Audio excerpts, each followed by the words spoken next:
Mutant Chronicles, Fiction. The Apostle Insanity Trilogy, Volume 1, in Lunacy, by William F. Wu.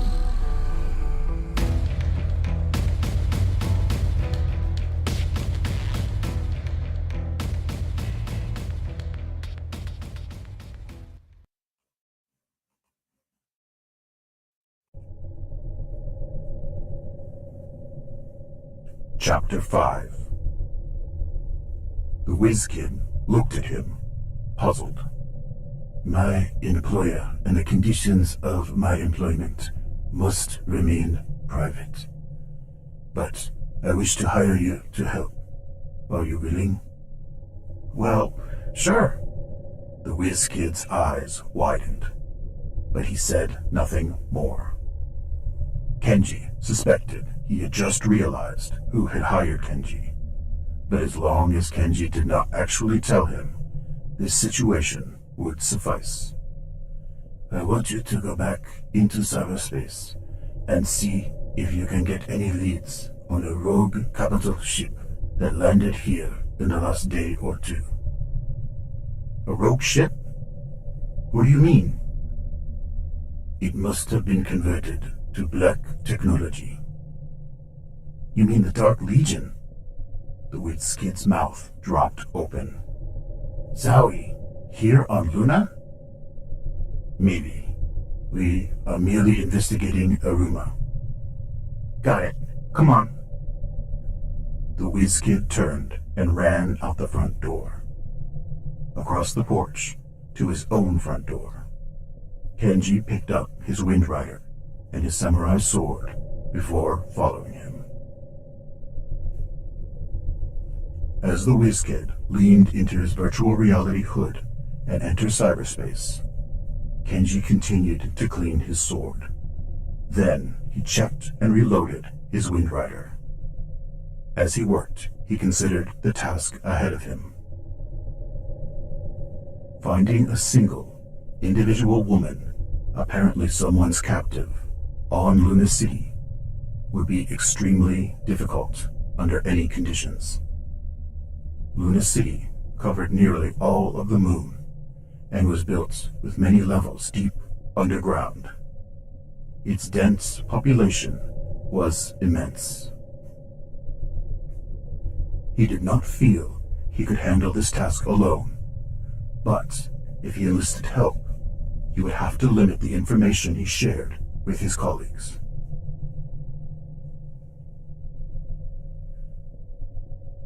The whiz-kid leaned out of his hood. I got something. Not too much, but that ship landed all right. Yes? What is? Nothing else. All anybody in the gang has picked up is that a mysterious capital ship landed and took off. Again, just a few minutes ago. Someone or something has been picked up or dropped off. Yeah, but it's not on the docking port records. One of the gang members broke into the computer files for me. This landing and departure aren't even mentioned. Then how does anyone know a capital ship landed? Kenji asked. We must be sure of our information. It transmitted a capital registration number for docking permission to a capital port. The port computer read the insignia on the side of the ship as it hovered over Luna and okayed the number automatically. That's the only record contact in the computer files. I see. Kenji thought for a moment. This is enough confirmation of the rumor for me to proceed further. Are you willing to work for me over an extended period of time as a hired employee? Doing what? Primarily seeking information through cyberspace, said Kenji. Zowie, that's perfect. And you're gonna pay me too? The whiz-kid grinned. I will pay you at professional rates. We can work out the details later. I'm in. Good. Also, are you willing to use your home here as command center? I believe it will be safe. Those we seek have no way of knowing that we are searching for them. whoever they are. Sure. Anyhow, I'm already set up here. Excellent. Now, because of the difficulty of our task, I must consider forming a small team to work with us. I do not believe we can accomplish this alone. Who are you going to get? I do not have specific names in mind. However, I need freelance mercenaries, people with military skills and experience, and they must be trustworthy. Most mercenaries are no more loyal than their bank accounts will justify. I'm seeking people with a higher standard. I'll go back into cyberspace and ask where to find them. People like that must be here on Luna somewhere. This town has everybody. Kenji doubted he could find anyone with his own commitment to traditional honor. However, the job required colleagues who possessed many of his own personal characteristics. In short, no matter what their ancestry or precise values, he had to find ronin like himself.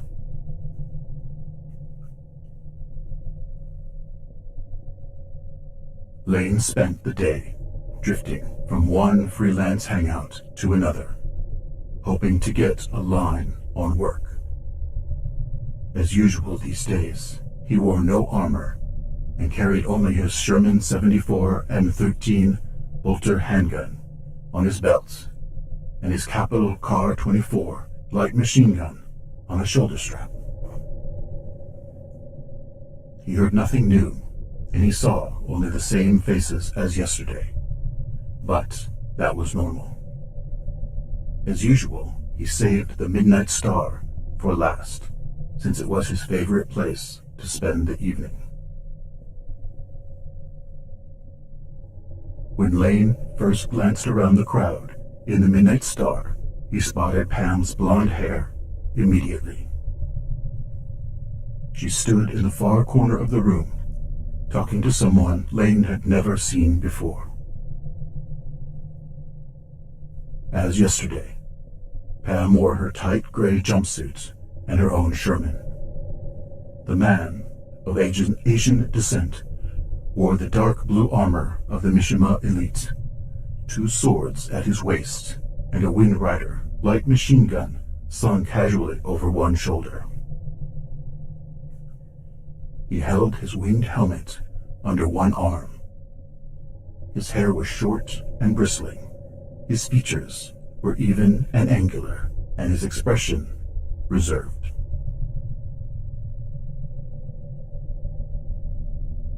Lane moved toward them cautiously, not wanting to interrupt Pam in anything personal.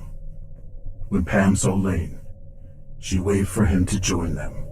Her face was serious, unsmiling, which told him that this was more than a social conversation. He drew in a deep breath, hoping some work would come of this. "This is Lane Chung," said Pam, "the other freelancer you asked about." "I am Yojimbo," the man in the armor said formally, with a slight bow. Lane nodded casually. "You asked about me. How do you know my name?" "I have spent the day asking those who often employ people in your profession for freelancers of unusual ability and commitment. Several names came up, but you two were mentioned most frequently."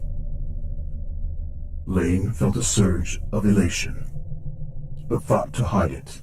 He saw that Pam had taken on a veneer of reserve. If they were about to dicker over their fees with a new employer, they did not want to act too eager to accept. "What's your business with us?" Lane asked. "I am assembling a small team of people who can maintain confidentiality. I need people with military experience, ideally special operations experience. My sources tell me You are both former Martian Banshees. That's right, said Pam. But what about the job? Lane asked. Yojimbo glanced around the crowd. Most paid no attention to them, but those closest were listening. They obviously hoped to volunteer too, if the work sounded good. Lane pulled out a small handheld sonic disruptor. He dialed a radius of 1 meter and switched it on. Those outside the radius would hear their voices only as low-pitched buzz, the words unintelligible. The trio huddled, close, turning their backs to everyone so no one could read their lips. We will be hunting representatives of the Dark Legion, said Yojimbo grimly. Lane tensed with anticipation. This was a job that would mean something to him. He glanced at Pam. Pam's face hardened with resolve, too. Where will we go? Lane asked. We seek a dark presence right here on Luna. Lane was shocked, but tried not to show it. He could hardly believe it. Yet he had seen too much of life with the Banshees and in Luna City not to know anything was possible. Here, what kind of presence? Yojimbo looked back and forth between them for a moment, his face serious. I must reserve further detail for my team. Are you interested? I am, said Pam. Hold it, said Lane. Before we go on, I have some questions for you. Go ahead. You know we fought against Mishima when we were with the Banshees. Now you want to hire us to work with Mishima? How do you feel about hiring former Capital veterans? I am not with the Mishima Mega Corporation now. I am a former Mishima elite, but no longer. Oh, well, the same question stands. For all I know, we may have met in battle against each other. I have no problem with it. Surely you freelancers have worked for many different employers since leaving the Martian Banshees. Yeah, but that's us, not you. I believe the Dark Legion constitutes a threat to humanity. I will assemble a team of freelancers who will work with me. I couldn't have said it any better myself, said Pam. If you're comfortable with us, I'm willing. Who are you working for then? Lane asked. If it's not Mishima, yourself? I have been hired by an individual who will not be named, said Yojimbo. Those I hire are responsible directly and only to me. I don't like working in the dark, Pam said. We have a right to know who our ultimate employer is. I am forbidden to share his identity, said Yojimbo. This is a condition of employment for us all. All right, said Lane. I'm willing to fight the Dark Legion for anybody, and gas, as long as this isn't a swindle of some kind. Yojimbo stiffened slightly. I have told you all that I can at this stage. If you're willing to join my team, tell me what is your fee. Lane thought for a moment, then quoted his last fee plus 50%. Yojimbo raised an eyebrow slightly and turned to Pam, waiting. Pam quoted the same amount, cocking her head to one side as she looked at him. Her blonde hair swayed. Yojimbo hesitated a moment. Here is my offer. I will meet your fee, but you will be responsible for all your own equipment and weapons. At that price, you can afford it. If I choose to provide them, it would be my choice, not a requirement. Lane grinned wryly. He had expected to bargain in a normal way, arguing over the amount of Cardinal's crowns as he usually did. However, Yojimbo had caught him off guard. Most likely, neither of them could know what new weapons might be required. Whether or not this agreement would cost Lane and Pam more than a lower fee, with Yojimbo paying their expenses, was impossible for them to know. "I accept," said Lane, turning to Pam. "I do too," said Pam. "Good. I believe that combining our experience with Mishima and Capital will make us a strong team. I know Capital Mortuary here on Luna City," Pam said with a wry smile. "Some of our former Banshee vets work there. If your team has casualties, we're all set." Lane laughed lightly, but Yojimbo did not seem to get the joke. "Let's get to the particulars," said Pam. "What kind of presents are we looking for?" "I have very little information. However, I know that a black technology ship, perverted capital ship, apparently made a secret landing for a short time on a capital docking port. A woman may have been aborted." "Who is she?" Lane asked. "I have no further information about her identity. From the brief stop the ship made, I surmise that either she was dropped off or someone or something picked her up. This is all guesswork, however." "She's a heretic?" Pam asked. "A human who's gone over to the Dark Legion?" Yojimbo hesitated, then shook his head. "I was told she was a woman. If my source believed she was a heretic, that term would have been used." Lane nodded. "Look, we need to get out of here. Go somewhere secure. How about it?" "I have a small command center already established," said Yojimbo. "We will walk."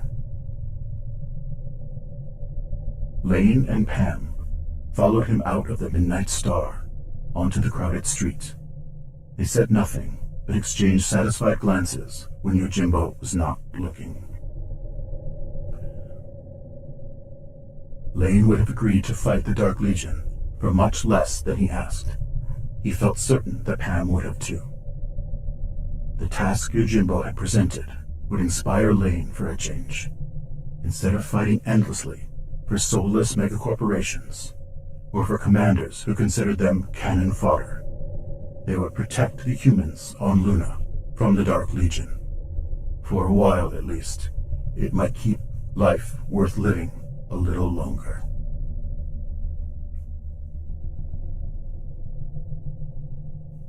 Lane and Pam followed Yojimbo to the residential neighborhood near the freelancer hangouts. Here on the same level, down in the unkempt jumble one-room cellar apartments, Yojimbo introduced them to a teenager in a black satin jacket, only as the Whiz Kid, in what was obviously the kid's home. The Whiz Kid had been in cyberspace, talking to his gang. "What have you heard? Anything new?" Yojimbo asked the Whiz Kid, nodding toward the computer. "I don't know. I picked up some rumors of heretics and necromutants in Luna City, but that's common." "Is it?" Yojimbo raised his eyebrows. "I have not been aware of rumors like this." I have," said the Whiz Kid. "In cyberspace, people always have lots of rumors circulating. Trouble is, most of them come to nothing." "We've heard rumors of some kind in the freelancer bars," said Pam, glancing at Lane for confirmation. "Nobody takes them seriously, that I know." "That's right," said Lane. "These rumors are always treated more or less as jokes."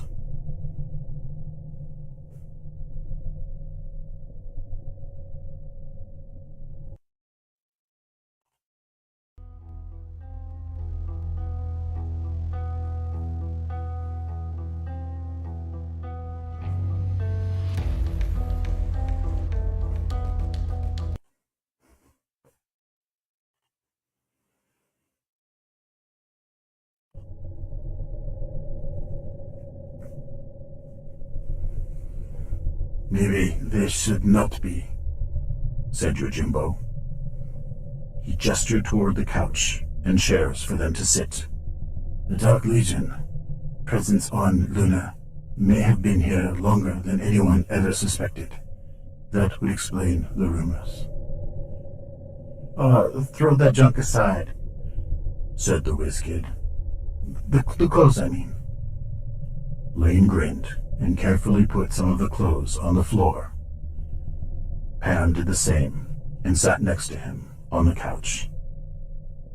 As Yojimbo spoke, he picked up the clothes on the chair and idly began folding them. Please go back into cyberspace, said Yojimbo. Ask everyone for as many rumors as you can gather. We might find some truth in some of them. All right. The whiz kid leaned back into the virtual reality hood over his computer. Heretics are people who have gone over to the other side, Lane said slowly. But they still look like people. Has anyone here actually seen a necromutant? I haven't. No, I haven't seen one, said Pam. I have never seen one either, said Yojimbo, as he folded a black satin jacket identical to the one the whiz kid wore now. I never fought the Dark Legion as Mishima Elite. We fought Capital. The whiz kid had leaned out of his hood and was listening again. I have descriptions of necromutants on file. Do you want me to put it on the speaker? Yes, please, said Yojimbo. Where did the description come from? Pam asked, cocking her head to one side. The whiz kid glanced back at his computer screen. The first chronicle, The Arrival of Darkness, by Plinius Varro. But there isn't much. His computer spoke in a clear, formal tone. Then suddenly, a gate into another dimension was opened, and horrible monsters of metal and flesh, cogwheels and muscle, glass and tissue emerged and wreaked their vengeance on the settlers. This was the first known confrontation with the Dark Legion. The evil from beyond had now found a way into our solar system, and on the 10th planet, the hordes of evil unleashed their destructive potential. They fought down the settlers and twisted them into grotesque shapes, mocking the human body. The first necromutants were born. It goes on to say that more necromutants were made out of ordinary humans, said the whiz kid. What? Lane sat up, startled. Just summarize it, said Yojimbo. Zowie, I'll give it a shot. It says that people were taken to chambers of black technology, where their basic genetic code is reprogrammed. The result is a twisted, gigantic body with big muscles. Their skin turns a dull black, with the texture of leather, and their hair gets either black or silver. Sometimes their limbs are altered in shapes to accommodate holding certain black technology weapons. They must be very powerful, said Yojimbo. Physically, at any rate. What about their minds? Lane asked. Are they controlled in some way? Their minds retain some personality, said the whiz kid. According to my sources here, they can lead small groups of Dark Legionnaires and take enough initiative to think, but they are not the people they used to be anymore.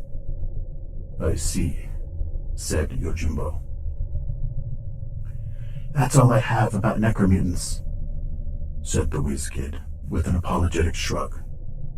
The rest of it is about the history of the outer planets.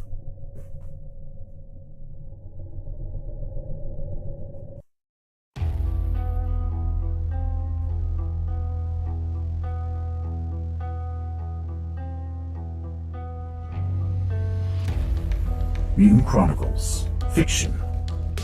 The Apostle of Insanity Trilogy, Volume 1, in Lunacy, by William F. Wu. Chapter 5, End.